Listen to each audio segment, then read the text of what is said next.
All right, so we got a mailbag question. So, The Twinsies mailbag, I forgot.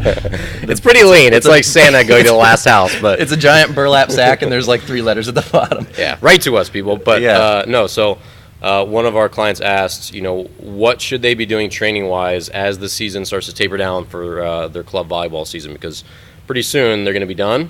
They're very long and rigorous season. They're going to have a short window for summer strength training where they're not going to be playing volleyball. Mm-hmm. And they weren't sure, like, what is the best thing to do. We've heard, so I know Lucas is really passionate about this, but we've heard lots of different opinions on jump training. Like, should it be lots of little jumps? Is it lots of plyometrics? Is, like, jump training, all that stuff? Like, what does a volleyball player need? Go. Oh, man. Okay. Well, just to, like, fill you guys in, and if you're a volleyball parent, you're obviously well aware of this, but a good high school volleyball player will have 4 weeks of off-season in a 52-week period, which is kind of crazy because they go from basically school ball starts in August. They go from school ball right into club ball. Club ball has been active this whole year since November, and they're just now getting towards what is their culminating tournament of the year, which is their nationals at the end of June / beginning of July. And then once they get done with that, you typically take 4 weeks off, hopefully 4 or 5, and then it all starts back up again. So how you're training for jumping, I think kind of depends on a couple things. Well, yeah. Number one, the time of year. And then number two, sort of like your makeup as a physical player. So let's start with time of year.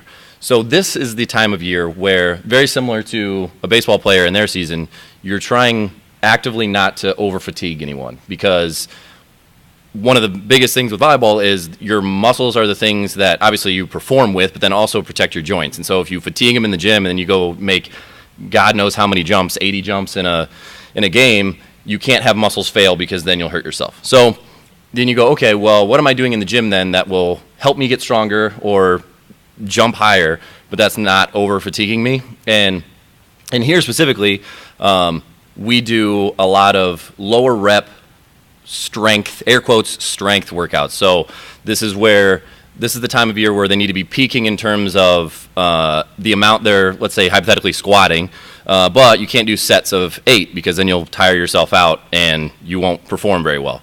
So we're typically working on rate of force development this time of year, where hopefully we've taken them and we've gotten them strong over the winter, which, again, they don't really have a true off season, but they have to have some time to get stronger. And in the perfect time to do that is in their 4-week off period. But let's say they started training with us in the beginning of the season, their school season, so in August, and they've been working on getting really strong, and now they need to be peaking. So what that's going to mean for us is we're going to help them. Oh, nice. We're going to help them. Logo out. Logo out. Laces out. We're going to be helping them put a lot of weight on the bar, try to move it really fast, and then maybe pepper in some plyometric work to really, basically the idea is let's help you. What? I can't, like, so if you don't know what Laces Out is a reference to, it's Ace Ventura, Pet Detective. They're little footballs. And the woman who was a man who's trying to frame Ace the whole time and kill him, right? Yeah, well, in the end, yeah. Lieutenant Eichhorst. No, is Einhorn. Einhorn. Yeah, so I was just laughing to myself that moment at the end where Ace Ventura, Jim Carrey, is yelling, "Finkel is Einhorn! Einhorn is Finkel. Yeah, it was Laces Out!" And she tries to shoot out. Which, anyway. Sorry. Well, the best part about the movie, or one of the best parts about that movie, is the way that he comes to that revelation. Is there's a picture of Ray Finkel on the ground, and his dog is laying next to it, and the dog's hair is like put over the face, so it looks like the face has female hair, and that's how he makes his revelation. But anyway, what the heck was I talking about? I don't know. This time of year, we're working on moving the ball, like doing high strength movements for high power development. So let's move weight really fast, and then let's pair it with plyometric type training. So we take all these muscle fibers you're hopefully activating when you do heavy lifting, and then you're recruiting those same muscle fibers when you go to do a jump or a lateral movement or whatever. So example would be like a heavy squat, like 2 or 3 reps, and then they immediately go do like a box jump or a depth jump or something like that. Right. Okay. And so that typically works well because you're not taxing the muscles to the point where they're getting fatigued, but you're still making progress. Now, let's say we fast forward and we get some girls to come train in their off season, so that 4 weeks or 5 weeks that they have off. You tell me what you think, but I'm of the opinion that that's where they need to just try to get as strong as possible. Because basically, and I've said this ad nauseum in several different mediums, but there's two ways to jump higher. Let's say we're talking about specifically a vertical jump, but you could apply this to really any explosive type movement, so sprinting or lateral explosiveness. So you can either get stronger and apply more force into the ground, or you can attempt to teach yourself to recruit the strength that you do have faster, and that's pretty much it, right? So that's absolute strength and then rate of force development. And if you look, not to overgeneralize, but if you look at all of our volleyball clientele, a vast majority of them just aren't strong enough. Yeah. And it's not like they're super strong and they're missing that rate of force development. It's just that they're weak and they're just not putting a lot of force into the ground.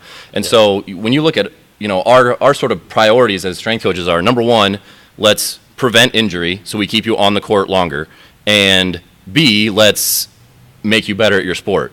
And in my mind, both of those things have an overlap that is strength. That if you are really, really strong in your butt and your hips and your hamstrings, it's better for your knees, it's better for your lower back. And on top of that, if we make you really, really strong, you're going to inevitably you're going to jump higher, you're going to hit harder, you're going to move faster. And so as much as possible, especially because the only other thing is, if we're lucky, we get our volleyball players for 2 hours a week. Yeah. So it's like, what's our best use of time? To like have them jump a ton when they already do a ton of jumping, or is it make you really strong and robust and resilient, and then when you go out into the court, you can like use your new strength to jump around? Yeah, because I think people hear the term plyometrics and they think it's something different, but volleyball is basically a game of plyometrics. You make quick bursts of speed, you jump, you pivot, you cut, you shuffle, you do all these different things. They're all burst type plyometric rate of force development kind of, it's that kind of sport. So if that's all you're playing for 3 hours a day, 3 practices a week, and then you do more jumping in your strength training, when are you getting the other buckets filled, like your strength bucket, your preventative, your prehab bucket, all those different things. So yeah, I think, it's tough as a parent to kind of wade through some of that misinformation, because everyone wants to sell this like magic pill, but fortunately the magic pill is usually getting stronger because, I'm sure you know the answer, but fun quiz. What subset of each sport? So, man, I'm really bumbling this, but what athletes have the highest vertical jump overall? Like, so you have like football linebackers, wide receivers, basketball players, volleyball players, Olympic sprinters, who are the top 3 as far as vertical? Do you know the answer? Well, I know an answer. I don't know if it's the one you're looking for. So according to the NSCA, with females, it's basketball players. Is it? Mm-hmm. With men, it's Olympic weightlifters, it's NFL, and it's football linebackers. Those are the top 2. And the reason is, obviously, they don't have female football, and there are much fewer female weightlifters. Yep. But it's the strength to weight ratio. I mean, NFL linebackers are absolute animals. I mean, they're super fast, they're super big, and they're super strong for their size. Like the average squat of an NFL linebacker is at least 500 pounds. It's a lot. And their average vertical, and this is from the NSCA, is like 38 inches. Like the average NFL linebacker can like jump out of the pool. And then the average Olympic lifter, I mean, think about it. These people are throwing 400 pounds above their body. So when they have their own body weight, I mean, right, they're super explosive and fast. So if you just take a lesson out of that, it's not just one. Like they're not sumo wrestlers; they don't have a great vertical. But these are the premium product of strength and weights. You don't have to be super light. You don't have to be this little springy, bouncy, jackrabbit. You have to just layer it up. So you get stronger, you get a little faster, quote unquote, like more explosive, rate of force development. Then you get stronger. Then you layer more explosiveness, stronger, more explosive, and you keep going. You keep building up your weaknesses. Your hamstrings are a little weak. Strengthen them. Then, okay, what's the next weakness? My glutes. Let's bolster that. And you keep layering over time. And that's the magic pill. But that's not a pill. It's just consistent diet of good training and doing the right things and kind of auditing your program and your body and looking for weaknesses. And for most young girls that we get, they've never done much strength training. Right. And so they can't do a push-up. They can squat, You know, a baseline front squat for a new client for us is between 40 pounds and 70 pounds. Yep. And that's just not very good. And, you know, Division I athletes, if you look at a Division I volleyball player, what they can typically do, they can typically squat at least their body weight, something like that. No. Yeah, for sure. So we're just trying to get them up to that standard, because we know if they're the same person today, you know, if you have little Joni today, 140 pounds, 6 foot, and then little Joni a year from now, still 100, how many pounds? You said 140. 140 pounds, 6 foot, but this Joni squats 100 pounds, and this Joni squats 200 pounds. This one's going to jump us significantly higher. Mm-hmm. Because if nothing else changes, she can put more force into the ground than previous Joni can. So that's kind of the way to think about it. How can we fill those buckets and just continue to get them stronger? Yeah, and just like anecdotally, 2 things. One, it's not, if we have especially like a high school aged volleyball player come in who, like you said, has never done strength training, it is not uncommon that they get 1.5 inches or 2 inches on their vertical in the first couple months, just because, not anything magic that we do, but we just teach them to lift heavy safely. And then all of a sudden they wake up all these dormant muscles that they never have really been activating because they haven't been challenging themselves in any like physical capacity, like with weight. And then all of a sudden they go, oh, I have all these dormant muscle fibers, I've turned them on, and now I can use them when I go to jump, and now all of a sudden I'm jumping 2 inches. So it's like, you know, that's obviously bloated, because it means you can't expect to get 2 inches every couple months for the rest of your life. But I mean, it's a why not, right? Why not get those couple inches? And specifically, a case study we had of a volleyball player who's going to play at the University of Iowa, and she hadn't played volleyball until her freshman year.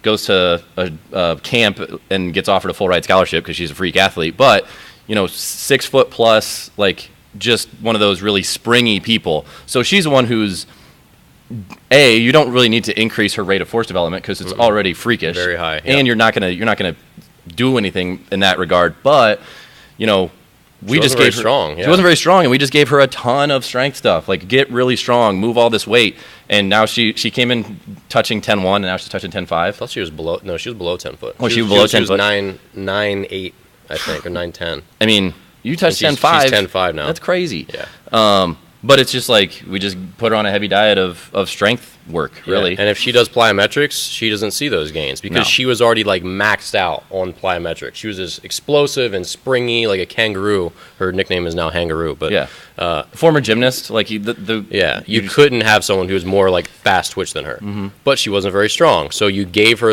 you filled up her other bucket, and 7 inches goes on. And again, it wasn't like nothing special, just like doing the right things. But I think what we try to do as often as possible is educate our parents, because you know, there's like this whole agility ladders and like you do all this weird footwork stuff to improve your agility, or like you said, plyometric is a big buzzword where it's like we need to do more plyos, and it's like you said, volleyball inherently is a plyometric activity, and when you're in here with us, it doesn't make a whole lot of sense to give you more of that when we can make you really strong and you can go teach yourself to be, especially if we only have you twice a week. Exactly. You know, if you're here 6 days a week, we would vary stuff. You know, we'd give you more things. There is something to be said for that agility and coordination training. Like it has its place, but it's like a very low priority. So if we're only going to see you twice a week, go do that. Pick up basketball with your friends. You know, work on your agility. We need to focus on getting strong, so that's the best bang for the buck with us. And then play volleyball, play pickup basketball, play pickup tennis, whatever it is. Go, you know, do some sprints out in the local field. Kind of marry it all together if we're not going to see you enough. You know, we just want to make sure we give you the best thing, the best dose of medicine that we can provide, I guess, in the time that we have you. Yeah, absolutely. All right, it was a good little volleyball excellent segment. Thanks, mailbag listener. Appreciate you. Write in more letters.